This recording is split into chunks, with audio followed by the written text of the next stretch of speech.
प्रारब्ध भोग. नमस्कार मंडळी, कसे आहात आपण? मी आज आपणास एक कथा सांगणार आहे. चला तर मग आपण कथा जाणून घेऊया.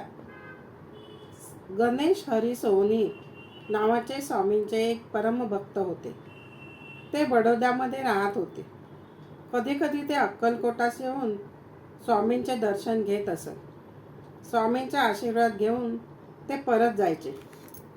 त्यांची पहिली पत्नी लग्नानंतर 4-2 वर्षातच निधन पावली. म्हणून सोहनींनी दुसरा विवाह केला.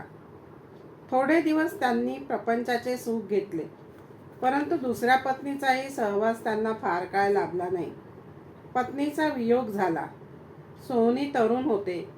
घरच्यांनी तिसऱ्या विवाहाची सोहनींना गळ घातली, कारण घरात पाळणा हलत नव्हता.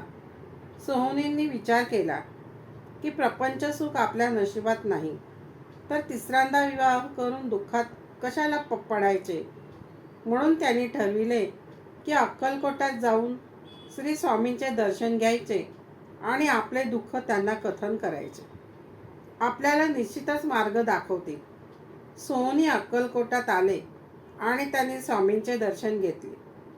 2 पत्नीच्या विरहांचे दुःख कथन केले आणि घरच्यांचा तिसऱ्या विवाहासाठी जो आग्रह होता तो सुद्धा कथन केला. स्वामींनी सोहनींचे बोलणे शांतपणे ऐकून घेतले. स्वामी काहीच बोलत नव्हते, त्यामुळे सोहनी चमकले. त्याने स्वामींना पुन्हा प्रश्न केला की स्वामी, पुन्हा प्रपंच थाटावा का नाही?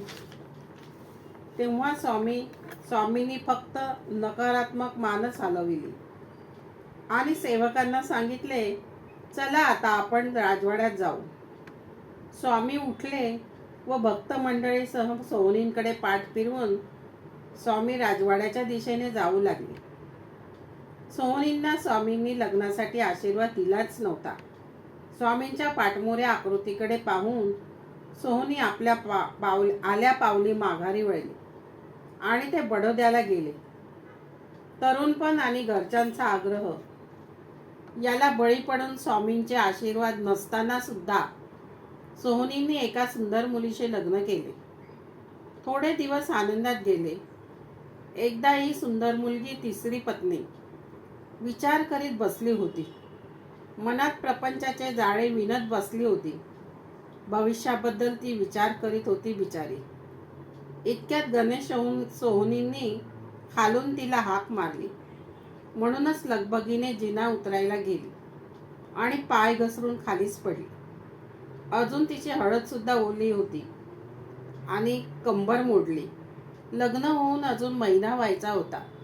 खूप औषधे झाली, पण कमरेचे हाड मोडल्याने तिला उभेच राहता येईना आणि सोहनींचा सारा जन्म तिची सेवा करण्यात गेला.